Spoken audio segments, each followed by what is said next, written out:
नमस्कार. आपण आज 13व्या श्लोकापासून अभ्यास करणार आहोत. 12व्या श्लोकात आपण असं पाहिलं होतं की भगवंतांनी आपल्याला असं म्हटलं की मी तुमच्यासाठी अवतार धारण करून येतो. काही विशेष कार्यासाठी भगवान मानवी देह धारण करून येतात आणि विशेष कार्य पूर्ण झाल्यावर त्यांचा अवतार कार्य ते संपवतात. याचा अर्थ असा आहे की एकाच वेळेला सगुण साकार रूपातही भगवंत असतो आणि मुळात तो निर्गुण निराकार आहे. जसं आपण आता अर्जुनाच्या आणि कृष्णाच्या संदर्भात म्हणू की अर्जुनाच्या समोर प्रत्यक्ष कृष्ण आहे, परमात्मा भगवंत प्रत्यक्ष सगुण रूपात आहेत आणि निर्गुण निराकार भगवंतच तो आहे. त्यामुळे सगुणाकडून निर्गुणाकडे जाणं हे जे भक्तीचं एक ध्येय आहे, याला खरं म्हणजे आपल्याला लक्षात घ्यायचं आहे. पण 12व्या श्लोकात आपण असं पाहिलं की भगवंताची अशी एक तक्रार होती की मला लोक जाणतच नाहीत. आणि मग ते कसं आहे तर ते मूढा मला जाणत नसणारे, अवतार रूप धारण करतो तर मी त्यांच्यासारखाच आहे असं मला समजतात आणि अशांना भगवंतांनी मूढा असं म्हटलं. हा विचार आपण मागच्या वेळेस 12व्या श्लोकात केला. आता हे असं घडू नये म्हणून मग आजच्या आता आपल्या श्लोकाचा अभ्यास करेल. नेमकं काय असायला हवं, कुठे चुकतं. भगवंत अवतार धारण करून येत आहेत आणि आपण त्याला जाणत नाही, तर भगवंताला जाणायचं कसं, का आपण जाणत नाही, याचं आपल्याला 13व्या श्लोकामध्ये कारण उलगडणार आहे. श्लोक आहे मोघाशा मोघ कर्माणो मोघ ज्ञानां विचेतसः राक्षसी मासुरींचैव प्रकृती मोहि निश्चिताः. मोघाशा मोघ कर्माणः आणि मोघ ज्ञानः 3 शब्द वापरलेले आहेत आणि हे तिन्ही शब्दांचे अर्थ लक्षात घेतले तर असं लागेल की ज्याला आपण वाजवीपेक्षा जास्त म्हणतो ना तसं. म्हणजे मोघ अशा, आता प्रपंचामध्ये काही अशा अपेक्षा ठेवणं आवश्यक त्या या चुकीच्या आहेत असं म्हणायचं नाही, पण ज्या व्यर्थ अशा अपेक्षा आपण ठेवतो त्या इच्छा करणारे ते मोघाशा किंवा मोघ कर्माणः, उगाच निरर्थक व्यर्थ काही कर्म करणारे ज्याच्यातून काही निष्पन्न होणार नाहीये किंवा चांगलं निष्पन्न नक्कीच होणार नाहीये अशा कर्मांबद्दल त्यांनी मोघ कर्माणः म्हटलं. आणि मोघ ज्ञानः व्यर्थ ज्ञान. आता व्यर्थ ज्ञान म्हटल्यानंतर आपल्याला दासबोधातले हे ज्ञान नव्हे आठवेल की सगळ्या भौतिक ज्ञानासंबंधी भगवंताने सांगितलं की ठीक आहे इन्फॉर्मेशन म्हणून बरोबर आहे, पण हे काही खरं ज्ञान नाही, हे काही खरं ज्ञान नाही. ज्या ज्ञानातून कायमस्वरूपी एक समाधानाचा आनंदाचा अनुभव आपल्याला येतो त्या ज्ञानाबद्दल म्हणजे आत्मज्ञानाबद्दल बोलायचं झालंय. त्यामुळे हे जे मोघ ज्ञान आहे ते पण म्हटलं तर फुकट आहे, व्यर्थ आहे. अशा 3 गोष्टी आपल्याला त्यांनी सांगितल्या, आपल्या आशापेक्षा, आपलं कर्म आणि आपलं ज्ञान. आणि पुढे म्हटलं की या तिन्ही गोष्टी ज्याच्या अशा मोह म्हणजे वाजवीपेक्षा अधिक आहे त्याला विचेतसः, थोडं विक्षिप्त ज्याला म्हणतो, चंचल चित्त आहे, विक्षिप्त चित्त आहे आणि खरं तर अज्ञान आहे अशा व्यक्तीबद्दलचं वर्णन चाललेलं आहे की मोघाशा मोघ कर्माण मोघ ज्ञाना विचेतसः. आणि मग हे असं असणं हे मर्यादेच्या पलीकडे गेलं की राक्षसी मासुरींचैव प्रकृती मोहि निश्चिताः. मग काय होतं, राक्षसी आसुरी अशा मोहात पडणाऱ्या गोष्टींचा आश्रय घेतला जातो आणि मग प्रकृतीमेव श्रितः म्हणजे जी प्रकृती म्हणून ज्या दृश्य जगामध्ये आपण वावरतोय त्यातल्या चुकीच्या गोष्टींचा आश्रय घेतला जातो आणि स्वाभाविकच हे काही असा आश्रय घेणं काही बरोबर नाहीये. त्यामुळे नेमक्या चुका कुठे होत आहेत त्या या श्लोकामध्ये भगवंतांनी आपल्याला सांगितलेत. आपण ते पाहूया. निरनिराळ्या मंडळीने आपल्याला या सगळ्याचा छान अर्थ स्पष्ट करून सांगितलाय. थोडक्यात असं आहे की जे अविवेकी आहे किंवा आता आसुरी शब्द वापरलाय, राक्षसी शब्द वापरलाय, तर अशा ज्या आसुरी राक्षसी वृत्तीचे लोक आहेत त्यांचा जन्म म्हटलं तर व्यर्थ आहे. कारण ते स्वतःचं अकल्याण करून घेत आहेत. त्यामुळे चुका नेमक्या कुठे होत आहेत आणि आपण त्या चुकात कुठे अडकत नाही ना, किंवा जरा जरी अडकत असतो तरी आपण योग्य वेळेला पटकन तिथून बाहेर पडू शकतोय ना, किंवा आपल्याला चूक कळते ना, हे आपल्याला तपासण्यासाठी या श्लोकाचा आपल्याला चांगला उपयोग होणार आहे. गोष्ट खरी आहे की हे जे जीवन आपलं आहे त्या जीवनाला म्हणजे त्या जीवनामध्ये जडत्वाला महत्व आहे. भौतिक ज्या गोष्टी आहेत, म्हणजे आपण घरांचा विचार, दगडविटांचीच घरं आहेत, पैसा, अडका, स्थावर जमा मालमत्ता, हे सगळं जे की आहे, या सगळ्याला आपण महत्व देतो. आणि ते हे सगळं संसार प्रपंच करायचा म्हणजे या गोष्टीला महत्व देणं स्वाभाविक आहे असं आपल्याला वाटेल. आता किती महत्व देतो आणि आता जे मोघाशा म्हटलंय तिथे काय सीमारेषा, मर्यादा कुठे नेमकी ओलांडली जाते ते आपल्याला पाहायचं आहे. आता आपल्याजवळ असलेली हा जो नरदेह आपल्याला मिळालेला आहे, आपल्याजवळ अशी जी ईश्वरी शक्ती आहे भगवंताने दिली. आपण विचार केला तर 16व्या अध्यायाची आज बऱ्याचदा आपल्याला आठवण होणार आहे की जसं प्रकृतीमेव श्रिता हा म्हटलंय की या आसुरी याचा आश्रय घेतला, चुकीच्या गोष्टींचा आश्रय घेतला जातो, तेव्हा आपल्याला 16व्या अध्यायातली आसुरी संपत्ती आठवेल. दंभोदर्पोभिमानश्च क्रोध पारुष्यमेव च अज्ञानम च अभिजातस्य पार्थ संपदोभासुरी, असं त्यांनी म्हटलंय की हे सगळं आसुरी शक्तीला म्हणतात तसं जन्म देणं या सगळ्या गोष्टी आहेत. असं पुढे शिकायचंच आहे 16व्या अध्यायामध्ये आसुरी संपत्ती आपल्याला. तर तीच गोष्ट इथे आहे. तर मग हे सगळं बरोबर मर्यादेत असेल का मर्यादा उल्लंघून जाणार आहे हे आपल्याला पाहायला पाहिजे. म्हणून ही जी काही आपली ईश्वरी शक्ती आपल्याजवळ आहे तिचा वापर या सगळ्या भौतिक गोष्टींसाठी, ज्याला आपण मटेरियलिस्टिक म्हणतो, भौतिकवादी म्हणतो, अशा भौतिकासाठी जर होत असेल, केवळ ऐहिक गोष्टींसाठीच आपण या सगळ्या गोष्टींचा वापर करणार असेल, त्याला महत्व फार देणार असलो तर भगवंत त्याला मोघ असा शब्द वापरतात. मोघाशा म्हणजे त्या ज्या काही आशा आहेत, त्या ज्या काही अपेक्षा आहेत, ह्या आशा सगळ्या घरदार, पैसा, अडका, या सगळ्याबद्दलच्या ज्या आपल्या आशा अपेक्षा आहेत त्या यथोचित असतील तर काही चुकीचं आहे असं नाही, योग्य गोष्टीला मान्यता आहे. पण अमर्याद जर त्या आशा असतील तर त्या काही मान्य नाही आहे. आता ती मर्यादा आपली आपण ठरवून घ्यायची आहे. ऐहिक आणि भौतिक गोष्टींची जी प्राप्ती आहे, तर काय होतं, या गोष्टींच्या प्राप्तीमध्ये भविष्याची चिंता आपल्याला अधिक असते. असे मनोराज्यात रमणारे असतात. काही मर्यादा उल्लंघिली जाते तर आपली फार मनोराज्य असतात. प्रापंचिक माणसाची मुलाला मोठं करायचं आहे, काही शिक्षण द्यायचं आहे, शिक्षणाला पैसा लागेल, आणखीन काही ज्या काही गोष्टी असतील त्याच्यासाठी जे काही सगळं उभं करायचं असतं, अशा प्रकारची काही स्वप्न असतात. ती स्वप्न सगळीच्या सगळी मनासारखी झाली तर व्हावीतच, असं काही नाही, होऊ नये तशातला भाग नाही. पण मोघाशा शब्द जो वापरला याचा अर्थ या सगळ्या आशा अपेक्षा वृथ आहेत. थोडासा विचार आपण केला तर आपल्या लक्षात येईल की खरंच आशा ठेवून ह्या गोष्टी करायची आवश्यकता आहे. योग्य पद्धतीने योग्य त्या वेळेला आवश्यक, म्हणजे पूर्वीच्या काळी ना आपल्या आधीची पिढी असं नेहमी म्हणायची की गरज असेल ना तर भगवंत सगळं बरोबर योग्य ते करतो. म्हणजे गरजेपेक्षा अधिक काहीतरी करायला जाण्याची आवश्यकता नसायची, असं वृत्ती होती. आता असं नाही, अजून लागेल अजून लागेल अजून लागेल, हे मोघाशा आहे. हे किती लागेल ह्याला काही मर्यादाच नाही. आणि त्यामुळे अशा सगळ्या गोष्टी ज्या आहेत त्या व्यर्थ आहेत.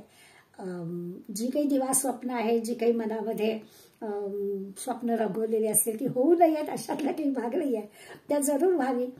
परंतु त्याच्यासाठी अशा अपेक्षा ठेवण्याची काही आवश्यकता नाही आहे.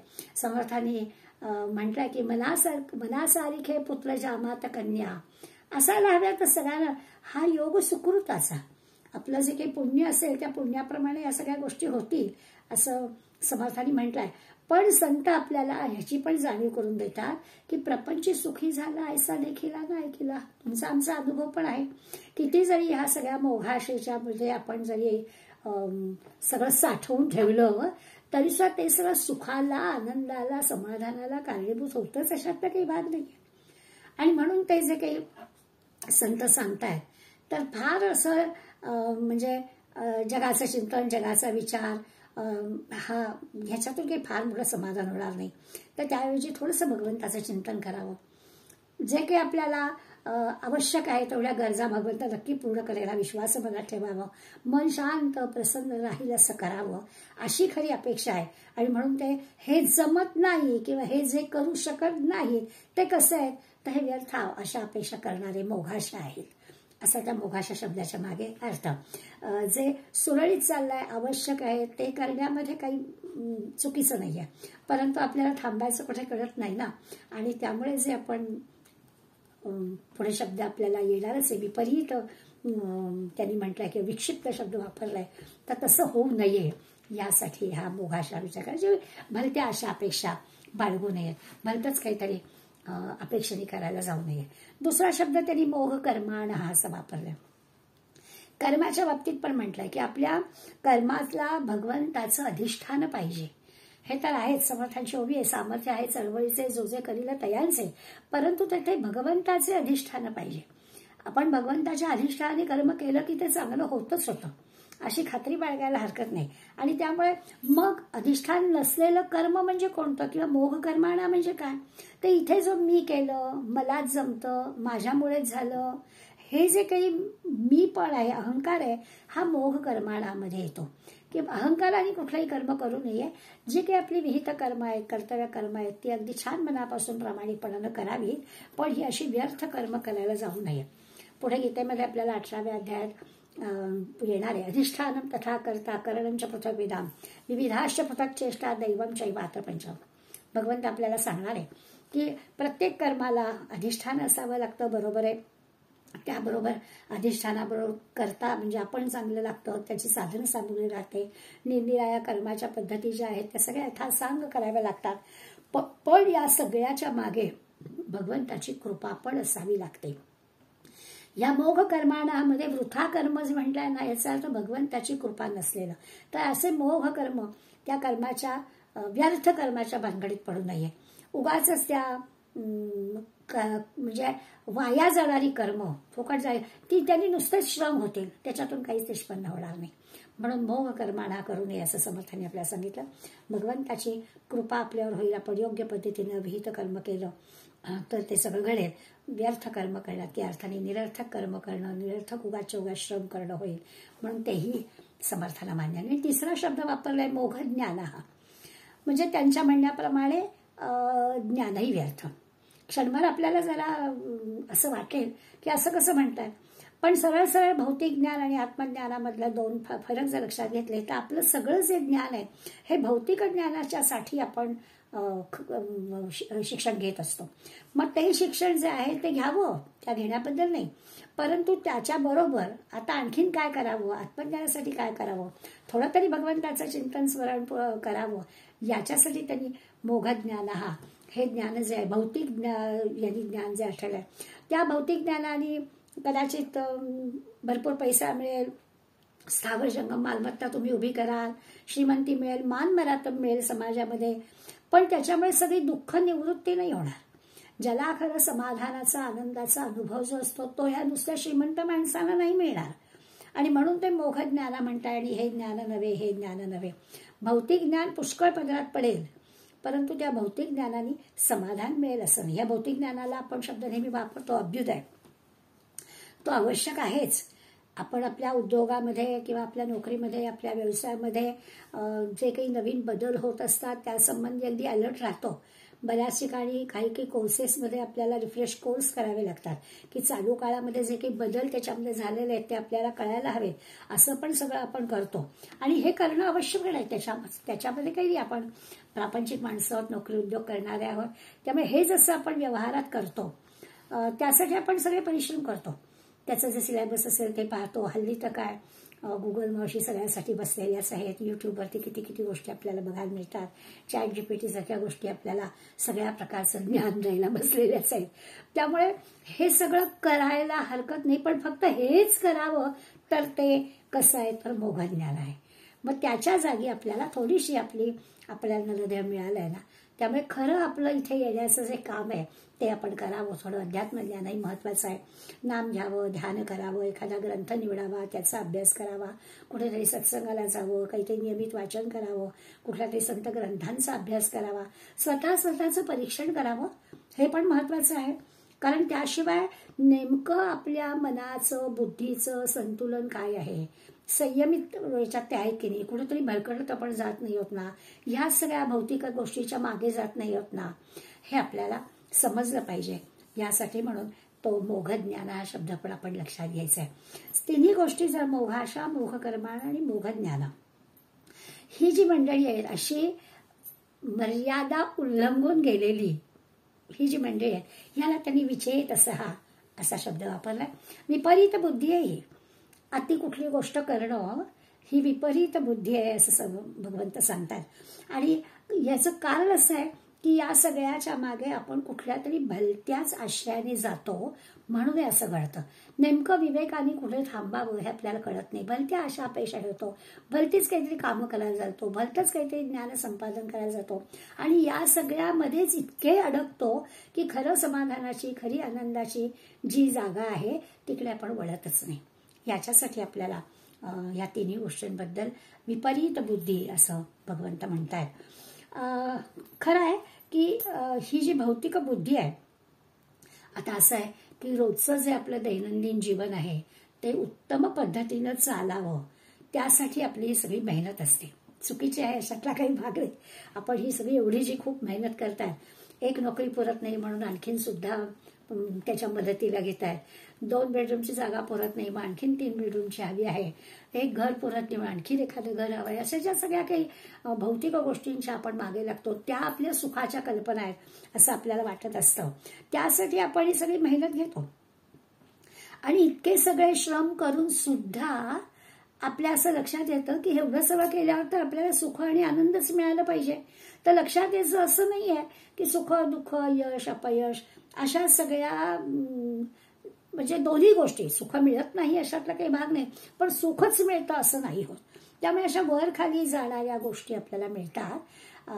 आध्यात्मिक ज्ञानाचा विचार केला तर भगवंत असं म्हणतो की थोडंसं या बाजूला वळलं तर तिथे मात्र खरं समाधान, खरा आनंद आपल्याला आहे. पण आपण अज्ञानामुळे तिकडे जातच नाही म्हणून याला विपरीत बुद्धी, दुसऱ्या टोकाकडे नेणारी बुद्धी, चुकीच्या दिशेकडे नेणारी बुद्धी, त्याला विपरीत बुद्धी असं भगवंतानी म्हटलं. आपण पहा पूर्वी आपल्याला शब्द पराविद्या आणि अपराविद्या गेलेले आहेत. पराविद्या आणि अपराविद्यामध्ये भौतिक ज्ञान जे आहे ती अपराविद्या आहे. म्हणजे हे सगळं ज्ञान आहे. मगाशी जसा उल्लेख केला की समर्थ एवढ्या सगळ्या 14 विद्या 64 कलांना हे ज्ञान नव्हे, हे ज्ञान नव्हे, हे ज्ञान नव्हे म्हणतात. तर तसं इथे ह्या सगळ्या गोष्टी ज्या आहेत या मर्यादेच्या उल्लंघन गेलेल्या असल्या की त्या विपरीत ज्ञानाकडे गेल्या. तसं आहे की हे सगळं भौतिक ज्ञान जे आहे ती अपराविद्या आहे. पण भगवंताला जाणण्याची जी बुद्धी आहे ती परा म्हणजे श्रेष्ठ बुद्धी आहे. तर या श्रेष्ठ बुद्धीचा विचार आपल्याला करायचा आहे. मग भगवंत आपल्याला सांगतायत की हे आता मोघाशा, मोघकर्माण, मोघज्ञाना किंवा आता त्यामुळे हे असं करणारे जे काही विपरीत बुद्धी असणारी मंडळी आहेत ही अशी ना कुठल्या तरी चुकीच्या आश्रयाला जातात. आपलंच बरोबर असं त्यांना वाटतं. हा चुकीचा आश्रय कुठला तर आसुरीम योनिम काय हे राक्षसीम आसुरीम चैव प्रकृतीम मोहिनीश्रिता असं दिलेलं आहे. आता याचा अर्थ काय, खरं तर राक्षसी आणि आसुरी 2 शब्द वापरले आपल्या सामान्य भाषेमध्ये समानार्थी शब्द आहेत. असुर म्हणजेच राक्षस, पण इथेच भगवंतानी 2 शब्द वेगळे वापरलेले आहेत. त्यामुळे भगवंताच्या दोन्ही शब्दांच्या मागचा अर्थ वेगळा असणार तो आपल्याला समजून घ्यायचाच आहे. 2 शब्द त्यांनी वापरलेत म्हणजे. तर ही राक्षसी जो शब्द वापरला आहे म्हणजे राक्षसी प्रवृत्ती, दुसऱ्याला त्रास देण्याची प्रवृत्ती, त्याला राक्षसी प्रवृत्ती म्हणायचं. म्हणजे जसं सगळ्या समाजाच्या कल्याणासाठी, जगाच्या कल्याणासाठी विश्वामित्र यज्ञयाग करत होते ना, पण ते उद्ध्वस्त करणं आणि म्हणून ते विश्वामित्र दशरथाकडे आले होते ना रामाला लक्ष्मणाला घेऊन जायला. तर अशा प्रकारचं जे काम करणं आहे की चांगलं काम चाललेलं आहे ते उद्ध्वस्त करून टाकायचं, ती जी आहे ती राक्षसी प्रवृत्ती. किंवा ज्याला आपण आणखी तामसी प्रवृत्ती म्हणू, आपल्याला सगळ्यांना उदाहरण माहिती आहे, आठवण करता येईल. पुढे जाऊया की 2 मित्र होते आणि छान भगवंताची भक्ती करणारे होते. दोघंही मित्र होते आणि भगवंत प्रसन्न झाला आणि दोघा मित्रांना म्हणाला की आम्ही अगदी तुमच्या भक्तीवर प्रसन्न आहे, तुम्हाला काय हवं ते सांगा. फक्त भगवंतानी अट घातली. काय अट घातली, सगळ्यांना गोष्ट आठवेल की पहिल्यांदा जो कोणी मला माझ्याजवळ काही मागेल त्याच्या दुप्पट मी दुसऱ्याला देणार आहे. आणि मग खरं तर दोघं मित्र आहेत की नाही, छानपैकी म्हणावं की ठीक आहे मला लाखभर रुपये दे, त्याला फार तर 2 लाख मिळतील, मित्रच होता पण नंतर बघू आपण 3 लाख मिळालेले वाटून घेऊ फार तर फार, असं काहीतरी छानपैकी सामंजस्याने करायचं ना. पण माणूस नाही ना, माणसाची जी प्रवृत्ती कशी आहे, कुठे गेली आहे, जो श्रिता हा असा शब्द वापरलाय की कुठल्या तरी विपरीत आश्रयाला ती जाते ना आणि मग तो चांगला विचार करत असते. आणि मग पहिलं कोणी मागायचं याच्यावर जरा वेळच जातो की मी मागितलं तर ह्याला डबल मिळणार, कोणीच पटकन मागे ना. आणि मग मात्र एकाला युक्ती सुचली आणि त्यांनी जे मागणं मागितलं ती तामसी राक्षसी प्रवृत्ती आहे. त्यांनी मात्र मागितलं की मला एका डोळ्याने आंधळं कर, म्हणजे हा दोन्ही डोळ्याने आंधळा होईल. असं दुसऱ्याला त्रास देण्याची जी प्रवृत्ती आहे ती जी आहे त्याला राक्षसी प्रवृत्ती, तामसी प्रवृत्ती म्हणायचं. आणि मग आसुरी शब्द शिवाय वापरलाय. आसुरी शब्दामधले आसू शब्द आहे. हा आसू शब्द, आसू म्हणजे इंद्रिय, आणि आसुसू रमणते इथे आसुरा, म्हणजे इंद्रियांमध्ये रमणारे, इंद्रियांच्या भोगात राहणारे, इंद्रियांच्या सुखामध्ये रममाण होणारे, ते सुख प्राप्त व्हावं यासाठीच प्रयत्न करणारे, मी माझं कुटुंब असा स्वार्थी विचार करणारे, ही सगळी जी आहे ना ती आसुरी वृत्ती आहे. म्हणजे तामसीच वृत्ती आहे. असं वागणं काही बरोबर नाहीच आहे. म्हणजे मला मिळालं की झालं, दुसऱ्याचं तिकडे काही का होईना, दुसऱ्याचा विचारच नाही करायचा, ही आसुरी वृत्तीची लक्षणं आहेत. आता अशा या आसुरी किंवा स्वार्थी वृत्तीमुळे काय होतं, माणसं दुष्ट बनतात, क्रूरता येते त्यांच्या स्वभावामध्ये. कुठे जन्माला येतानाच भगवंतानी काही दैवी गुण दिले तर ते सगळे गुण जातात. दया, क्षमा, सत्य, विवेक या सगळे गुण जणू काही नष्ट होऊन जातात जेव्हा अशी आसुरी वृत्ती होते त्यावेळेला. आणि मग आणखीन कामुकता वाढते, चंगळवाद, भोगवाद वाढतो. हे सगळं घडतं याचं कारण भोवताली असणारी अष्टाध्या प्रकृती मोहित करणारी आहे. कुठं थांबावं हा विवेक नसतो आणि त्यामुळे असुरी किंवा राक्षसी वृत्तीची लोक अधिकाधिक कशी दुष्ट बनतात किंवा अधिकाधिक कशी ह्या चुकीच्या प्रवृत्तीकडे जातात असं आपल्याला दिसेल. आता तसं व्हायला गेलं तर पृथ्वी, आप, तेज, वायू, आकाश याच्यातूनच सगळं हे निर्माण झालेलं आहे. आणि या सगळ्यामध्ये दोन्ही गोष्टी आहेत. आपण त्यातलं काय घ्यायचं, म्हणजे पंचमहाभूतांचाच केवळ विचार करायचा झाला तर पृथ्वीवरती, म्हणजे पृथ्वी ही आपल्याला सगळं रूप, रसगंध असं सगळं मोहिनी घालणारी आहे. पण त्या पृथ्वीमध्ये जर सगळ्याच गोष्टी आहेत तर त्याच्यातून आपण चांगलं काय घ्यायचं ते करावं. पण आसुरी मंडळींना चांगलं दिसणारच नाही, त्याला काय करावं. आप म्हणजे पाणी, पाणी हे जीवन आहे. त्या पाण्यापासून चांगल्या गोष्टी पण आहेतच, पण बाकी पण वाईट गोष्टी, कदाचित मादक द्रव्य पण होतील तयार, म्हणून काही त्याचा विचार करायचं कारण नाही. पण जेव्हा तमोगुणी, आसुरी, राक्षसी असतात ते याही गोष्टी त्यांना मोहित करतात आणि त्यामुळे पंचमहाभूतातल्या कुठल्या गोष्टी या आसुरी राक्षसी वृत्तीकडे जातात आपल्याला कळेल. सगळ्या पंचमहाभूतांचा विचार आपण केला. तेजामध्ये सूर्याचं तेज आहे, चंद्राचं तेज आहे, अग्नीचं तेज आहे आपण म्हणतो. ठिकठिकाणी आपल्या कृत्रिम पद्धतीने विचार तर कितीतरी रोषणाई चाललेला असा झगमगाट असतो किंवा अगदी चित्रपट, दूरदर्शन, कितीतरी गोष्टींमध्ये आपण तेज असा विचार करू शकू. आता या सगळ्या तेजातले चांगले आणि वाईट काय बघायचं आणि काय टाळायचं हे आपल्याला कळलं पाहिजे ना. कुठला चित्रपट आपला प्रत्येक शुक्रवारी रिलीज होणारा सिनेमा बघायला जाणं ही काही मोठी चांगली गोष्ट नाही आहे. दूरदर्शनवरती दाखवतील ती सिरीज बघणं ही काही चांगली गोष्ट नाही आहे. त्यामुळे ही जी मोहिनी श्रिता हा म्हटलाय तर या विपरीत बुद्धी असणाऱ्या मोघाशा मोघ कर्माणं मोघ ज्ञाना अशा प्रकारची ही जी सगळी मंडळी आहेत, विपरीत बुद्धी होते अशा आश्रयाला जातात, चुकीच्या आश्रयाला जातात. वायूच्या मुळे आपल्याला असं, वायू म्हणजे हालचाल आहे, गती आहे, गतीमध्ये क्रीडा आहे, गतीमध्ये नृत्य आहे, वाहनं आहेत. या सगळ्यामध्ये चांगल्या गोष्टी पण आहेतच की, पण त्या चांगल्याच्या ऐवजी आम्ही जर गैरच गोष्टी केल्या तर त्याचा वेगळा. या सगळ्या पंचमहाभूतांचा विचार केला. आकाश आहे, शब्द आहे, शब्द याचा अर्थ नाद, नाद याचा अर्थ संगीत. सर्व चांगल्या गोष्टी पण त्याच्यामध्ये आहेत, पण संगीताच्या कुठल्या भागाचा आम्ही विचार करणार असं सगळे यादी काढायला गेलं तर आपल्याला कळेल की सगळ्यांमध्ये चांगल्या, टोकाच्या चांगल्या, अतिशय चांगल्या पण अतिशय वाईट अशा सगळ्या गोष्टी मिळतील.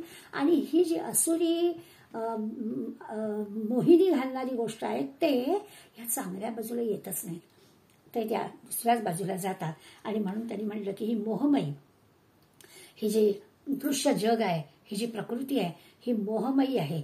ही दुनिया अशी नटलेली आहे आणि या अशा नटलेल्या दुनियेमध्ये माणूस असा रमतो, असा रंगतो की तो काय त्या निर्गुण निराकार भगवंताला विसरून जातो.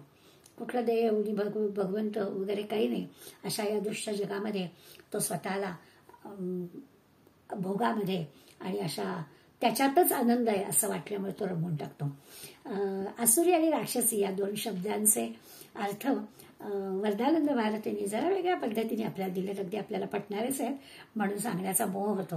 अनंतराव आठवले म्हणजे वर्धानंद भारती असं म्हणतात की काय आहे, असुर म्हणजे पण राक्षसच, पण त्यातल्या त्यात आपण म्हणू की जरा सोफिस्टिकेटेड सभ्य म्हणूया, सभ्य कसलं पण ते राक्षसच म्हणून त्याला असुर म्हणायचं. मग त्यांनी दोघांच्यामध्ये फरक काय सांगितला तर म्हणजे आपल्यावर 750 वर्ष यवनांनी राज्य केलं. ती जी होती राजवट, मुसलमानांची राजवट जी होती ती राक्षसी राजवट होती. आणि मग नंतर 150 वर्ष ब्रिटिशांनी आपल्यावर राज्य केलं, ती आसुरी राजवट होती. आता खरं म्हणजे दोन्हीमध्ये शोषणच झालं. दोन्ही शत्रूंनी आपल्यावर जे काही आक्रमण केली आणि 750 आणि 150 वर्ष राज्य केलं, या दोघांनीही आपलं शोषणच केलं. पण राक्षसांनी काय केलं, खाटकन गळा कापला आणि असुरांनी काय केलं, कळू न देता गळा कापला. फार छान वर्णन केलंय. दोघंही राक्षसच. तर अशा ह्या आसुरी आणि राक्षसी प्रवृत्तीला बळी पडणारी जी मंडळी आहेत, त्यांच्या आश्रयाला जाणारी मंडळी आहेत, त्यांच्याकडून निर्गुण निराकार भगवंताचं स्मरण सुद्धा होत नाही. निरनिराळी उदाहरणं छान दिलेत. आपल्याला उदाहरणांनी मुद्दा पटतो. जळू नावाचं एक हे असतं, किडा असतो आणि कोकणामध्ये काही ठिकाणी असतं. ती जळू काय करते, ती आपल्या पायाला चावते, पण चावल्यानंतर वेदनाच होत नाहीत. तर ती काय करते, रक्त सगळं शोषून घेते. जेवढं म्हणून तिला रक्त शोषणं शक्य असतं तेवढं ती शोषून घेईपर्यंत आपल्याला कळत सुद्धा नाही, वेदना होत नाही, काही कळत नाही. जेव्हा तिचं पोट भरतं म्हणूया आणि ती ते सोडते, त्यावेळेला मात्र भळाभळा रक्त वाहतं, मग वेदना व्हायला लागतात. आणि मग असं झाल्यानंतर हे असं का घडतं तर त्याच्या मागचं कारण म्हण देतात की ती जळू जी असते तिच्या लाळेमध्ये असं संमोहित करण्याचं काही द्रव्य असतं, त्यामुळे ते आपल्याला वेदना होते. तिने जोपर्यंत धरलेलं असतं तोपर्यंत बधिरपणा तिथे आलेला असतो आणि म्हणून आपल्याला वेदना होत नाही. आता ढेकोण नावाची गोष्ट नाही आहे, पण आपल्या लहानपणी बाजेमध्ये ढेकोण व्हायचा, त्या ढेकणाबद्दल पण ते सापडायचंच नाही. चावायचं तर खरंय, पण त्यांच्यामध्ये सुद्धा असंच आहे की चावून ते निघून गेले की मग काही वेळानं तिथे आग व्हायची आणि मग कळायचं. म्हणजे चावताना कळलं तर एक वेळ मारता येईल, पण दिसणार नाही, कळणार नाही. तर त्यांच्या संरक्षणापुरती योजना त्यांच्याजवळ होती असं म्हणायला हरकत नाही. तसं पाहायला गेलं तर रोजचा अनुभव पण आपल्याला असतो. डास चावल्यानंतर मग आपल्याला कळतं आणि मग तो उडताना आपल्याला मारता आला तर मारलं. त्यामुळे हे जे सगळं, याचा अर्थ काय आहे तर ही आसुरी किंवा वेदना देण्यासाठीचा प्रहार करतात ते राक्षस आहेत. अगदी ह्या ढेकूण आणि डास आणि जळू ही उदाहरणं साधी वाटतात आपल्याला, पण याच्यावरून आपल्या लक्षात येईल की दैवी प्रकृतीचा आश्रय घेणारी जी मंडळी आहे, ही सगळी आसुरी आणि राक्षसी प्रवृत्तीचा आश्रय घेणाऱ्या मंडळींचं वर्णन आपण केलं. त्यामुळे निर्गुण निराकार भगवंत आठवतच नाही, त्यामुळे तो बाजूलाच राहिला. 12व्या श्लोकामध्ये आपण असं पाहिलं होतं, 11व्या श्लोकामध्ये, की अवतार धारण करून मी येतो, पण मला कोणी त्यांच्यासारखंच मानतात, मला कोणी ओळखतच नाही म्हणजे माझं महत्वच कळत नाही आणि अशांना मूढा हा म्हटलं. आत्ताच्या 12व्या श्लोकामध्ये हे असं मर्यादेच्या पलीकडे, मर्यादा उल्लंघून जे वागणं असतं ते कसं आहे तर ते असं मोहिनी श्रिता आहे, मोहाला बळी पडणार आहे आणि म्हणून निर्गुण निराकार भगवंत आठवत नाही. पण असं ह्या 2 श्लोकांमध्ये वाचलेलं सगळं ऐकलं की मग आपल्याला वाटतं की अरे बापरे, हे कसं होणार. तर असा काही त्याचा अर्थ नाही. लगेच भगवंतांनी 13व्या श्लोकामध्ये काही मंडळी दैवी प्रकृतीचा आश्रय घेणारी असतात, ह्याच दृश्य जगामध्येच ते राहतात. तुमच्या आमच्यासारखेच सगळं आजूबाजूचं दृश्य जग असतं, तरी देखील ते या मोहमयी दुनियेमध्ये जराही फसत नाहीत. छानपैकी परमेश्वराच्या भक्तीमध्ये रमतात आणि त्याचं वर्णन 13व्या श्लोकामध्ये भगवंत करतात. महात्मानस्तु माम पार्थ दैवीं प्रकृतिमाश्रितः भजन्ते मन्य मनसो ज्ञात्वा भूतानि व्ययम्. पार्थ अर्जुनाला म्हणतात, इथे नेहमीसारखं अर्जुनाला पार्थ म्हणजे पृथूचा मुलगा असं म्हटलं असलं तरी आपल्याला आता मोहमयी दुनियेत न फसणाऱ्या महात्म्याचा किंवा चांगल्या माणसांचा विचार करायचा आहे, दैवी प्रकृतीचा आश्रय घेणाऱ्यांचा विचार करायचा आहे. तर ज्या अर्जुनाला परमात्मा प्राप्ती हेच त्याच्या जीवनाचं ध्येय आहे, अशा अर्जुनाला आता भगवंत या श्लोकामध्ये सांगतोय की आता मी तुला महात्मा जे आहेत ना, जे असं दैवी प्रकृतीचा आश्रय घेणारे जे आहेत ना, की ते सर्व भूतांचं रक्षण करतात. भूतादीन अनन्य मनसहा, की अगदी अनन्य भावाने असं निरंतर भजन करणारे जे महात्मे आहेत आणि असं दैवी प्रकृतीचा आश्रय घेणारे आहेत, त्यांचं कसं चित्त विशाल असतं, ते कसं आचरण करतात ते मी तुला सांगतो. परत एकदा श्लोक बघूया. महात्मानस्तुमाम पार्थ दैवीं प्रकृतीमाश्रिता. हे जे महात्मा आहेत, दैवी प्रकृतीचा आश्रय घेणारे, पुढल्या ओळीमध्ये म्हणतात भजंतमन्य मनसो. याचा अर्थ असा आहे की माझं जे अव्यय रूप आहे, ते जे रूप आहे, आणि अनन्य मनसहा, ते रूप अनन्य भावाने, म्हणजे ते माझ्याशी इतके जुळले गेले आहेत, अनन्य, न अन्य, दुसरा नाहीच, असा जो त्या महात्म्यांचा भाव आहे, त्यांनी ते निरंतर भजतात. आणि नुसतं मलाच नाही, ते सर्वांसाठी, सगळ्यांना माम ज्ञात्वा, मला तर जाणतातच, आणि सर्व भूतांचंही ते रक्षण करतात. अशा महात्म्याचं वर्णन 13व्या श्लोकात भगवंत करतात. खरंच आहे, ज्यांचं असं चित्त विशाल आहे, महात्मे आहेत ना ते, तर ते असं चित्त विशाल असणार आहे की त्यांना स्वार्थ नाही आहे, त्यांना अहंकार नाही आहे, त्यांना माझं तुझं असा काही विषय नाही आहे. त्यामुळे त्यांची वृत्ती अशी जराही संकुचित नाही आहे. त्याला राग नाही, लोभ नाही, काही अशी आवड निवड, माझा आपला परका, काही हे नाही. त्यांच्या मनबुद्धीमध्ये समत्व आहे. सगळ्या भूतमात्रांवर त्यांचं प्रेम आहे. त्यांचं वागणं अतिशय नम्र आहे. त्यालाच महात्मा असं म्हटलेलं आहे. आणि म्हणून ते दैवी प्रकृतीच्या आश्रयाला आलेले आहेत. भगवंतांनी जसं 16व्या अध्यायामध्ये दैवी गुणसंपदा सांगितली. अभयम सत्वसंशुद्धी ज्ञानयोग व्यवस्थिते दानंदमश्रज्ञश स्वाध्याय सपाजमम अहिंसा सत्यमक्रोधस्त्याग शांतिरपैशरम दयाभूतेश्वरोलुप्पम मार्दवम धीरचापलम तेजक्षमाधुतिशौचम मद्रोहो नातिमानिता. आता हे सगळे 26 गुण भगवंतांनी आपल्याला देऊनच पाठवलेले आहेत. असं सगळं वर्णन पुढे आपण 16व्या अध्यायाच्या शिकवतेला करणारच आहोत. तर अशाला महात्मा म्हटलेलं आहे. ही सगळी दैवी गुणसंपदा ज्याच्याजवळ आहे तो महात्मा आहे.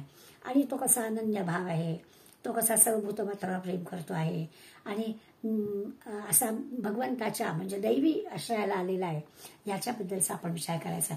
पहिल्या 2 श्लोकांमध्ये आपल्याला तसं म्हटलं तर भगवंतांनी आपल्या चुकांची जाणीव करून दिली. आणि आता आपला रस्ता बरोबरचा कुठला ते भगवंत आपल्याला सांगणार आहे.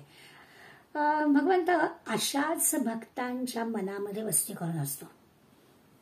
भगवंताचं राहण्याचं ठिकाण ते आहे, भक्तांचं मन. त्यामुळे त्या भक्तांचं मन शुद्ध आहे. आता म्हटलं तसं जराही कुठे काही स्वार्थी भाव नाही, कपट नाही आहे, कोणाबद्दल राग नाही आहे, अपपर भाव नाही आहे. सगळ्या ज्या काही 16व्या अध्यायात 7व्या श्लोकापासून 11व्या श्लोकापर्यंत जे काही असुर गुण दिलेले आहेत, तर कुठलाच गुण ह्याच्या ठिकाणी नाही.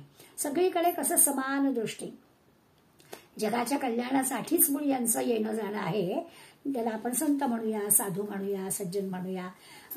ते कसे स्वतःशी तृप्त असतात, आत्मतृप्त असं त्याला म्हणतात, की अगदी प्रसन्न असं ते असतात. कुठल्याही विषयांचा भोग त्यांना भोगायचा नसतो, काही त्यांना इच्छा नसते. त्यांना स्वर्ग सुख सुद्धा नको असतं, त्यांना मुक्ती नको असते, त्यांना मोक्ष नको असतं, इंद्रिय सुख त्यांना नको असतात, काही कशाची आसक्ती नाही. आणि एवढं सगळं असून सुद्धा ते अंतर्बाह्य ब्रह्मानंदात असतात. अगदी समाधान, अगदी आनंद असं ते. आनंदाचे रोही आनंद तरंग, आनंदाचे अंग आनंदाचे, अशी सगळी त्यांची मनाची रचना असते. आता म्हटलं तसं की मोक्षाची मुक्तीच्या ज्या ठिकाणी मन जाय माझे, त्या ठिकाणी निजरूप तुझे, मी ठेवी ते मस्तक ज्या ठिकाणी, तेथे तुझे सद्गुरू पायद होती. अशी या महात्म्याची, संत असते त्यांची वृत्ती असते. चांगली गोष्ट आहे. आता इतके जर ते भगवंताच्या प्रेमात रंगून गेलेले आहेत, तुकाराम महाराज म्हणतात ना, नको ब्रह्मज्ञान आत्मस्थिती भाव. तुकाराम महाराज म्हटलं की असं सगळं मी रगून गेलोय, पण मला हे नको, बरं आहे आपलं मी भक्त आणि तू भगवंत ऐसे करी. असं आपलं छान वाटलं की मी तुझी भक्ती करावी, अनन्य भावाने भक्ती करावी, पण तू भगवंत आणि मी भक्त असं कर. अशा ह्या ज्या संत साधूंचं जे आचरण असतं ना, ते अत्यंत म्हणजे नीतियुक्त म्हणतो तसं की असं आचरण असायला हवं. त्यांच्या आचरणाकडे बघून समाजामध्ये नियम केले जातात. कसं वागावं, ते संतांसारखं वागावं, कुठल्याही दृष्टीकडे बघण्याचा त्यांचा दृष्टिकोन कसा आहे तो योग्य आहे अशा पद्धतीने नियम घालून द्यायचे. तर संतांच्या आचरणाकडे बघून नियम घालून द्या. अत्यंत निष्पाप ज्याला म्हणतो, पवित्र म्हणतो, निष्काम म्हणतो, असं त्यांचं वागणं असतं. आता कसलीच अपेक्षा नसल्यामुळे शांत असतात. आपल्या अशा अपेक्षाच खूप असतात, म्हणून सारखं काहीतरी करायचं असतं. यांना अपेक्षाच नाहीत, त्यामुळे त्यांचं आचरण अगदी शांत असतं. देव आणि ते उपास्य आणि उपासक याच्यात काही फरक नसतो. क्षेत्र विठ्ठल, तीर्थ विठ्ठल, देव विठ्ठल, देवपूजा विठ्ठल, माता विठ्ठल, पिता विठ्ठल, बंधू विठ्ठल, गोत्र विठ्ठल, सगळं जे काही आहे ते विठ्ठलमयच आहे, काहीच नाही आहे. असं मनानी देहानी अनन्य भावानी ते भगवंताशी जोडले गेलेले आहे आणि अशी देवाची भक्ती करणारे आहेत. त्यामुळे ते अगदी मन सगळं हरपूनच, भान हरपणं म्हणतो ना, तसं हरपून झालं. आणि मग असं हरिप्रेमाचं भरतं त्यांना येतं. मागच्या 7व्या अध्यायामध्ये भगवंतांनी असं महात्म्याचं वर्णन केलेलं आहे. वासुदेव सर्वमिती स महात्मा सुदुर्लभा, असं भगवंतांनी 7व्या अध्यायात आपल्याला एकदा सांगितलंय. म्हणजे जे काही आहे ते वासुदेवच, असं जे अनुभवाला येतं तो महात्मा दुर्लभ आहे, असं 7व्या अध्यायात सांगितलं होतं. आता ही 13व्या श्लोकामध्ये आपल्याला महात्म्यांच्या गुणांची थोडीशी झलक भगवंतांनी सांगितली. आता अजून तो 14व्या श्लोकामध्ये आपल्याला या महात्म्याबद्दल विशेष सांगणार आहे. दुर्लभ आहे तर खरंच आहे, चांगल्या गोष्टी कमीच असतात. त्यामुळे संत मंडळी ज्यांची उदाहरणं आपल्याला आदर्श म्हणून द्यायचे आहेत, त्या महात्म्यांच्या स्थितीचं वर्णन पुढल्या आपण 14व्या श्लोकात भगवंत करणार आहेत. ते म्हणजे सततं कीर्तयन्तो माम यतंतश्च दृढव्रताः नमस्यंतश्च माम भक्त्या नित्ययुक्ता उपासते. आता या महात्म्याचं या श्लोकात जे वर्णन केलंय, काय काय सांगितलं की तो कसा असतो, तर सततम कीर्तयंत, सतत कीर्तन करणारा, यतंतश्च सारखा प्रयत्न करणारा, दृढव्रता, अगदी दृढ म्हणजे करणारच, सातत्य असतं, दृढव्रत असतं. आज केलं कधीतरी असं नाही, रोज करायचं म्हणजे करायचंच. नमस्यंतश्च, नम्र भाव असणारा, भक्ती असणारा आणि नित्य भगवंताशी जोडलेला असणारा, उपासते, उपासना करणारा, अशा सगळ्या गोष्टींचा विचार या 14व्या श्लोकामध्ये भगवंतांनी केलाय. पाहूया एक शब्दांचा स्पष्टीकरण बघून. आता सतत कीर्तन करणारा असं भगवंतांनी म्हटलं म्हणजे काय, सततम माम कीर्तन, माझं सतत कीर्तन, माझा महिमा गाणा. कीर्तन करणाऱ्याचा अर्थ काय, भगवंताचे गुण गाणारा, भगवंताचं कीर्तन करणारा. हा जो काही महात्मा आहे, दृढव्रती म्हटलं, एकदा ठरलं म्हणजे ठरलं. तुमचं आमचं सोमवारपासून नक्की, 1 तारखेपासून नक्की, नववर्षापासून नक्की, असं आपलं असतं. तसं यांचं एकदा ठरलं म्हणजे ठरलं, अशा स्वभावाचे ते दृढव्रती असतात. कसोशीनं अगदी नियमांचं पालन करायचं म्हणजे करायचंच. काही त्या आड येऊ देत गोष्टी तरी साधनेमध्ये खंड पडू द्यायचा नाही, अशी जी दृढ शक्ती, निश्चय शक्ती ज्याला म्हणतो तशी ती असते. कुठलीही परिस्थिती, कितीही अडचणी येऊ देत, करायचं म्हणजे करायचंच. म्हणूनच त्या अशा संत मंडळींना आपण बोलू तेच चाले, त्याची वंदावी पाऊले असं म्हणतो, ते त्या कारणात. आणि भक्तीच्या क्षेत्रामध्ये पण आपल्याला असं दिसतं की खरंच काही विशेष गुणवत्ता भक्तीच्याच कशाला, कुठल्याही क्षेत्रामध्ये आपल्याला हे दिसतं की विशेष काही गुणवत्ता प्राप्त करायची असेल ना, तर दृढव्रती असणं जरुरीच आहे. की करायचं म्हणजे करायचं, तरच ते काम होतं, नाही तर होत नाही. जसं आपण एखाद्या कलेच्या क्षेत्रात म्हणू शकतो की संगीताच्या क्षेत्रामध्ये ज्याला प्रगती करायची आहे त्याला रोज ठरवून 2-3 तास रियाज केलाच पाहिजे. कितीही जरी आपल्याला कामं असली, कितीही आपल्याला अडचणी येणार असल्या तरी याच्यामध्ये आपण करून नाहीच चालणार. तिथे रोज 3 तास तिथे अगदी तो तंबोरा हातात घेऊन नुसता सूर लावायचा, जो सा लावावा लागतो त्याला पुन्हा तो वरचा स्वर लावायचा असेल तर खालचा चांगला जमावा लागतो, तरच तो वरचा लागतो. यासाठी दृढ व्रतच पाहिजे. आपोआप मला येईल असं होत नाही. त्याच्यासाठी सातत्यानं आपल्याला दृढपणानं हे काम करावं लागतं, चिकाटी ठेवावी लागते. असं असतं ना, ऑलिम्पिकमध्ये जर एखाद्याला सुवर्ण पदक मिळवायचं असेल तर वयाच्या अगदी 8व्या वर्षापासून तो जो त्याचा हा प्रशिक्षक सांगतो तसा त्या सगळ्या नियमांचं त्याला पालन करावं लागतं. काय खायचं, किती खायचं, केव्हा खायचं, किती वेळ झोपायचं, तंतोतंत सगळ्या नियमांचं पालन करावं लागतं. 8-10 तास मेहनत करावी लागते. तेव्हा कुठे तिथे प्रवेश आपल्याला मिळेल आणि आपण काहीतरी विशेष दाखवू शकू अशी आपल्यामध्ये तयारी होईल. त्यामुळे दृढव्रत पाहिजे, प्रयत्न पाहिजेत आणि सातत्य पाहिजे. सगळं हवं आणि कधी कधी असं कायमस्वरूपी ते करायला हवं. आणि म्हणून या आपल्या आध्यात्मिक क्षेत्रात सुद्धा भगवंत जातोय. महात्मा जो आहे तो महात्मा पण असा असतो की सततम कीर्तयंतो माम, सतत कीर्तन, सतत नामस्मरण, सतत भगवंताचं गुणगान, सतत भजन करणारे, सतत सत्संग करणारं असं असतं. आता त्यांनी कीर्तनाचा शब्द वापरलाच आहे भगवंतानी, तर ते कीर्तन म्हणजे जरी सर्व प्रकारची उपासना असं म्हणत असलो पण भगवंताला ना कीर्तनाची विशेष आवड आहे. कीर्तनात म्हणजे किती भगवंत कीर्तनात रमून जातं तर म्हणे इतकं कीर्तनात रमायचं की विठोबा सुद्धा डोलला पाहिजे अशा कीर्तनाचं वर्णन करतात. सततम कीर्तन शब्द वापरला आपल्या मंदाताईने. सततम कीर्तनचा अर्थ सांगितलाय की सारखं कीर्तन करा. सारखं कीर्तनला अर्थ काय आहे? सारखं कसा माणूस कीर्तन करेल? तर सारखं कीर्तनाचा अर्थ असा आहे की ब्रह्मदेवाचे 4 मानसपुत्र होते. भागवतामध्ये कथा आहे. आणि सनक, सनंदन, सनतकुमार आणि सनत सुजात असे 4 मानसपुत्र होते. आणि हे 4 मानसपुत्र जे होते अत्यंत भगवत भक्त होते, तत्ववेत्ते होते, ब्रह्मानुभवी होते, ब्रह्मचारी होते. आणि मग हे काय करायचे, एक जण कीर्तन करायचा, 3 जण ऐकायचे. आलटून पालटून दुसरा कीर्तन करायला उरलेले 3 जण ऐकायचे. म्हणून त्यांच्या बाबतीत म्हटलंय सततम कीर्तयंतो माम. या अर्थाने आपल्या लक्षात येईल की आपण पण सतत याचा अर्थ किंवा कीर्तन याचा अर्थ कीर्तनच करायला हवं असं नाही. भगवंताचं जे काही गायचं आहे ते गान आहे भगवंताचं असं समजून आपण जे करतो. तर महात्म्याने सतत काय करायला पाहिजे, तर भगवंताचं नाम घ्यायला पाहिजे, त्याचं गुणगान केलं पाहिजे, प्रवचन, निरूपण ऐकावं, करावं. YouTube असते, किती गोष्टी आपल्याला अवेलेबल असतात, ते जरूर करावं. हे जे महात्मे आहेत हे साधना स्वतः करतातच, पण आपण साधना करतात आणि आपला जो संसार असतो तो भगवंतावर सोपून राहतो, आपोआप होतो. साधना करावी लागते, संसार होतोच, संसार राहिल्याशिवाय राहतच नाही.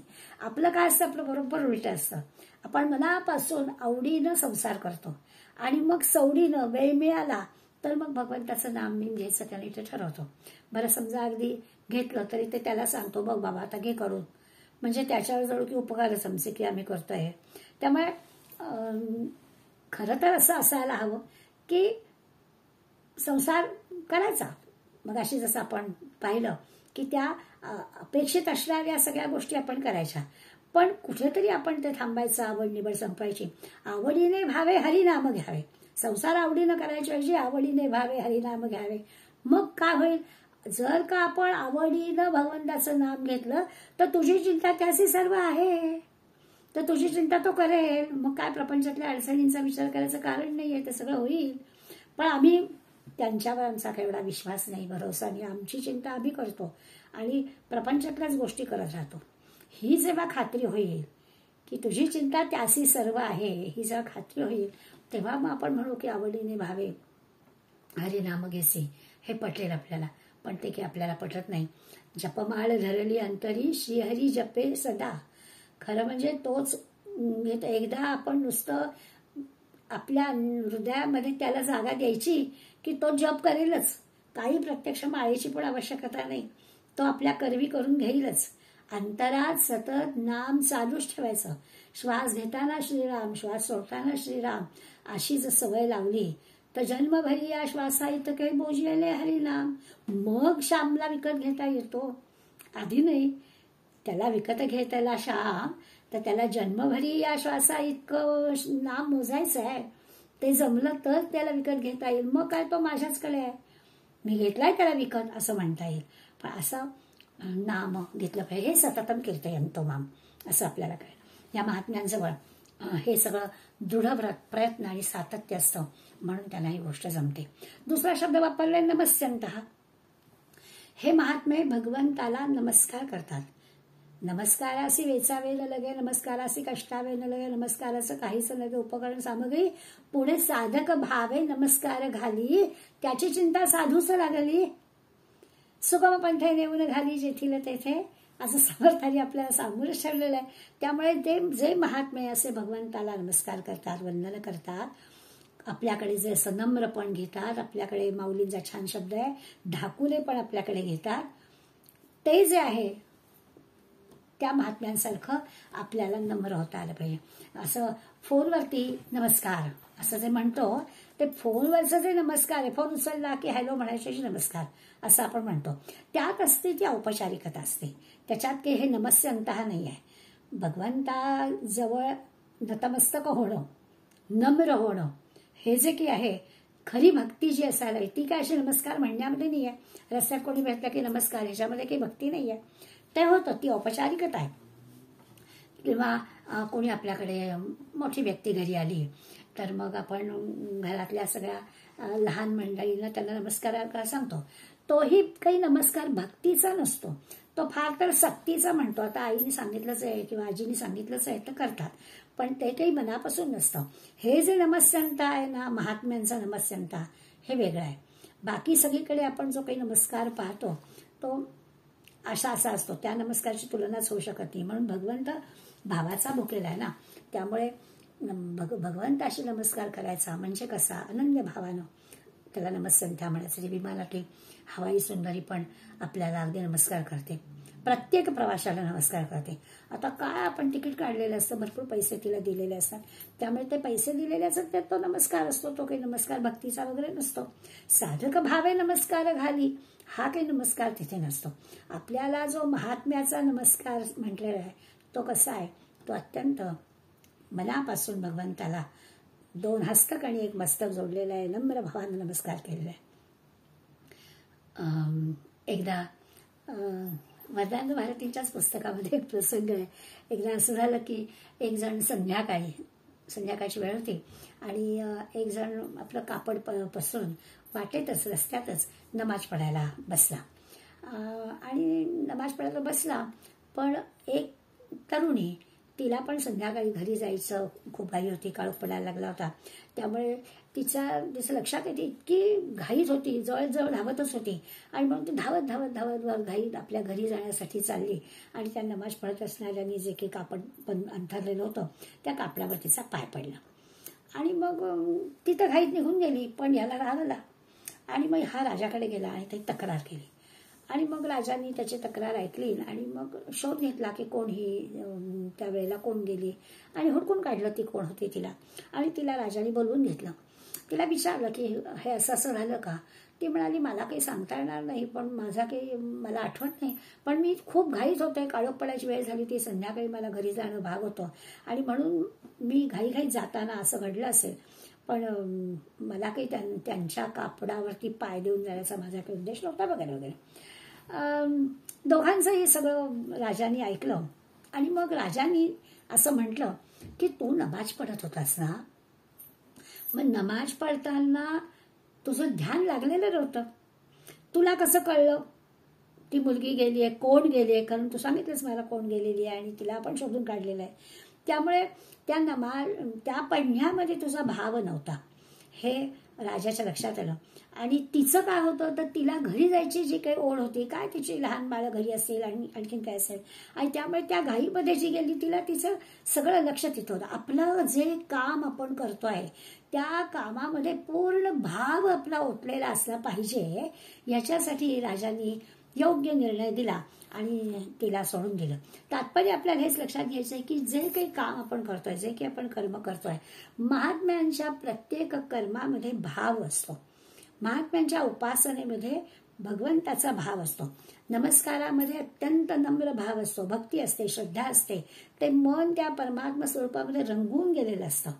म्हणजे मन रामी रंगी रंगले असं आपण म्हणतो. ते मन रामी रंगी रंगले म्हणजे काय, तर हे महात्म्यांचं, संतांचं मन हे असं भगवंताशी जळून गेलेलं असतं.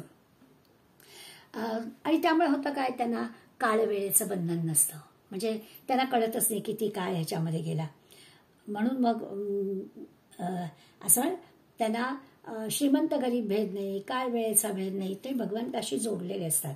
त्यांचं भेदाभेद भ्रम अमंगळ असंच त्यांचं म्हणणं आहे की भेदाभेद कसला आलाय, ते काही नसतंच. अशी जी काही त्या महात्म्यांची स्थिती असते. हे जे संत आहेत, हे जे महात्मा आहेत, त्यांचं आणखी एक गुण असतं. ते ना लहानांमध्ये लहान आणि मोठ्यांमध्ये मोठे होतात. त्यामुळे त्यांची ही जी काही आनंद देण्याची, आनंद घेण्याची जी वृत्ती असते ती आपल्याला कळली पाहिजे की आपल्याला ती वृत्ती मिळाली पाहिजे. संत असं म्हणतात की ते जिथे असतात ना तेच वैकुंठ असतं. वेगळं काही वैकुंठाचे भगवान म्हणजे जिथे हे महात्मे तिथेच जणू काही वैकुंठ. खरं तर चांगलीच गोष्ट आहे. मुखात भगवंताचं नाव आपण घेतलं की सगळे घेतील. खरं तर असं महात्मा असणं किंवा असं संत असणं किंवा मुखात नाम सातत्याने येणं, दृढतेने भगवंताचं नाम येणं, याला अनंत जन्मांची पुण्याई लागते. असं काही वर्ष, 2 वर्ष, 5 वर्ष, 10 वर्ष केलं म्हणून त्या नामामध्ये आपण रमून जाऊ असं काही होईल असं नाही. हजारो जन्मांची म्हणतात तशी पुण्याई खर्च होते. तेव्हा भगवंताचं नाम हे असं सहज मुखातून येतं. आणि महात्म्यांच्या बाबतीत आपण म्हणतो की खरंच आहे. आपण सुद्धा नाम घेतो. आपण म्हणूया की आपण सुद्धा आता काहीतरी नाम घेतो, काही ग्रंथ वाचतो. त्याच्या मागचा उद्देश काय असतो तो पण आपल्याला विचारात घ्यायला हवा की आपल्या सगळ्या ज्या काही आध्यात्मिक किंवा भगवंताच्या संबंधात काही नेम म्हणून आपण करू किंवा काही आपण वार्षिक उत्सव करू किंवा काही, त्या सगळ्यामध्ये आपल्या प्रापंचिक गोष्टी आपण जोडतो की प्रपंचामधल्या कुठल्या गोष्टीत की अडथळा येऊ नये यासाठी, की आपलं सगळं चाललंय तर सगळं बरं चालावं यासाठी म्हणून या गोष्टी केल्या जातात असं आपलं होतं. किंवा आणखीन पण एक असं की देवाचा कोप होऊ नये, त्याचं बाबा आपल्याकडे चांगलं लक्ष असावं किंवा फार तर अगदी आपल्याला बरं वाटावं, छान वाटतं असं केलं की, अशा निरनिराळ्या कारणांनी आपण पण काहीतरी करू. परंतु महात्म्यांचं जे हे अनन्यपण आहे ना, तसं अनन्यपण येण्यासाठी दृढता हवी, सातत्य हवं, चिकाटी हवी, अन्य सगळ्या गोष्टी बाजूला करता आल्या पाहिजेत तरच हे शक्य आहे. प्रभुरूप होऊन नाम घेणं ही तर गोष्टी फारच अवघड आहे. म्हणजे भगवंताच्या नुसत्या आठवणीनं, त्याच्या स्मरणानं गोविंदाच्या गुणी गुंतले, पांडुरंगी मन रंगले असं जमलं पाहिजे की त्या भगवंताच्या स्मरणात जाऊन इतकं रमून जायचं, इतकं रंगून जायचं की भानच आपल्याला राहता कामा नये. अशी जी देहाची अवस्था होईल, आपोआपच देहावरचं लक्ष कमी होईल. आपण देहात किंवा दृश्य गोष्टीत रमतोय का, कारण भगवंतात रमत नाही. म्हणून भगवंतात असं रमायचं की तहान भूक सुद्धा विसरली पाहिजे, विसरायला झालं पाहिजे, इतकं भगवंताच्या मध्ये रमवून जायचं. भगवंताच्या प्रेमाने डोळ्यामध्ये अश्रू येणं, अशा भावावस्थेमध्ये जाणं हे जमलं पाहिजे. हे जे आहे ना, हे स्वयंसिद्ध, महात्म्यांना हे सिद्ध होतं. भगवत स्वरूप होणं याला नित्ययुक्त असं म्हणतात. शब्दांना भगवंताने नित्ययुक्त, नेहमीच जोडलेला, भगवंताशी जोडलेला. कबीराचा दोहा आपल्याला सगळ्यांना माहिती आहे, राम नाम सब कोई कहे. सगळेजण रामनाम घेतात, अगदी ठाकूर चौर सगळी मंडळी रामनाम घेतात. जिस नाम से ध्रुव प्रल्हाद तरे वो नाम कुछ और. ते नाम जमलं, ते जे नाव आहे ना ते नित्ययुक्त, ते नाम आपल्याला जमलं पाहिजे. माऊलीने हरिपाठात सुद्धा म्हटलंय, नामा परते सत्य नाही रे अन्यथा. अन्यथा म्हणजे काय की नावाशिवाय दुसरं काही श्रेष्ठ नाही, याबद्दल संशयच घेऊ नको. नाहीच आहे दुसरं काही. नामाशिवाय दुसरं श्रेष्ठ नाहीच असं माऊली आपल्याला हरिपाठात सांगतात. वाया आणि पंथा जाशी जणी, उगाच काहीतरी दुसऱ्या मार्गाला जाऊ नको, नाम घे, त्याच्याशिवाय दुसरं श्रेष्ठ तत्व नाही असं हरिपाठामध्ये माऊली आपल्याला स्पष्ट सांगतात, ते नाम सोपे रे रामकृष्ण गोविंद, वाचेसी सद्गद जपे आधी. असं वाणी भगवंताच्या नामाने सद्गतीत झाली पाहिजे, डोळे पाण्याने भरून आले पाहिजेत, तर ते नाम, तर ते नामामध्ये अनन्यपण, तर ते नित्ययुक्त, तर ते भावपूर्ण असा त्याचा अर्थ होईल. भक्तश्रेष्ठ जे नारद आहेत, त्या नारदांना एकदा भगवंतांनी सांगितलं की मी कुठे असेन, तर हे जे असं जिथे भगवंत भावाचा भुकेला आहे ना, असे जिथे भक्त असतील ना तिथेच मी असतो. स्पष्टपणानं भगवंताई नारदाला सांगितलं, नाहम वसामी वैकुंठे योगिनाम हृदये रवो. मी तिथे नाहीच दिसणार तुला, मी वैकुंठात नसतो, मी योग्यांच्या हृदयात नसतो, मी सूर्याच्या याच्यामध्ये सूर्यबिंबात नसतो. मदभक्ता यत्र गायन्ते, माझे भक्त जेव्हा अशा पद्धतीने गात असतात, अनन्य भावाने गात असतात, तिथे मी तत्र तिष्ठामी, अहम तत्र तिष्ठामी, तिथे राहतो नारदा, मी तिथे राहतो असं सांगितलं. खरोखरच आहे, जिथे भक्त नामघोष करतात भगवंताचा, तर ते काही वैकुंठातच असायला असं पाहिजे. पृथ्वीवरती जिथे भक्त आहेत तिथे आहे. आणि म्हणून भाव तेथे देव हा महत्वाचा भाग आपल्याला या महात्म्यांच्या निमित्तानं कळतंय. त्यांचं जसं सातत्य आहे, नित्ययुक्त असं ते आहे. आता नित्ययुक्त उपासना असा शब्द वापरला श्लोकामध्ये, म्हणजे संसारातल्या सगळ्या कर्म करत असताना मनाच्या कोपऱ्यात कुठेतरी आपण भगवंताच्या अनुसंधानात राहिलं पाहिजे. नित्ययुक्त असा त्याचा अर्थ आहे की आपण रोजच्या गोष्टी करणारच आहोत ना, पण तरी नित्ययुक्त म्हणजे काय, तर हे सगळं करत असताना कुठेतरी मनाच्या कोपऱ्यामध्ये त्या भगवंताचं अनुसंधान ठेवणं आणि ते अखंड ठेवणं, त्याला नित्ययुक्त म्हणायचं. हे नित्ययुक्त असणं आहे. आणि असा जो भगवंताशी नित्ययुक्त असतो, असा जो भगवंताशी नित्य जोडलेला असतो, त्याला आपोआपच आनंद मिळतो. बरं, त्यालाच फक्त आनंद मिळतो असं नाही, त्याला तर त्या भगवंताच्या आनंदाचा अनुभव येतोच, पण त्याच्या सहवासात येणारे जे कोणी असतील त्यांना पण त्या भगवंताचा आनंद मिळतो, त्यांना पण ती शांतता, ती प्रसन्नता अनुभवायला येते. अशा प्रकारचा विचार त्या महात्म्यांच्या अनन्यतेमुळे, महात्म्यांची जी काही सातत्यानं, चिकाटीनं, दृढतेनं ही अनन्यता ते करतात, त्याचा सर्व जीवमात्रांना उपयोग होतो. आणि आता हे सगळं होण्यासाठी म्हणजे हे सातत्याने करतातच आहे, आणखीन उपासना कशी करता येईल ही उपासना आपल्याला पुढल्या 15व्या श्लोकात पण भगवंत सांगणार आहे. त्यामुळे आपली प्रगती अशी झाली की आधी आपल्याला भगवंतानी 11व्या श्लोकात मूढा म्हटलं की मला स्वतःला तुम्ही ओळखतच नाही, मी अवतार धारण करून येतो, तुमच्यासाठी येतो आणि तुम्ही तुम्हाला तुमच्यासारखंच आम्हाला मानता, म्हणून 11व्या श्लोकात आपल्याला मूढा म्हटलं. 12व्या श्लोकामध्ये असंच आपल्याला झालं की भगवंताला ओळखण्यासाठी जे काही हे करायला हवं त्या गोष्टी आपण करतच नाही. शब्द हे बघते म्हणजे मी चुकायला नको. 12व्या श्लोकामध्ये आपण असं पाहिलं की मोघाशा, मोघ कर्माण आणि मोघ ज्ञाना, ह्या तिन्ही म्हणजे आपण सीमारेषा ओलांडून जातो आणि त्यामुळे सगळी गडबड होते. आणि मग 13व्या श्लोकामध्ये भगवंताने आपल्याला सांगितलं की असं नाहीये, जे कोणी दैवी प्रकृतीचा आश्रय घेतात आणि अनन्य असं भगवंताशी भक्ती करतात, तिथे मी असतो. आणि ते असण्यासाठी काय काय करतात, मग सततम कीर्तयंत किंवा यतंतश्च, दृढव्रता, नमस्यंतश्च आणि नित्ययुक्त उपासते, अशी उपासना करणाऱ्या मदभक्तांच्या ठिकाणी मी असतो. हे आपल्याला सगळं जमलं पाहिजे. आता इथली पुढल्या श्लोकामध्ये आणखीन काही उपासनाचा प्रकार भगवंत आपल्याला सांगणार आहे, तर आपण पुढल्या वेळेस पाहूया.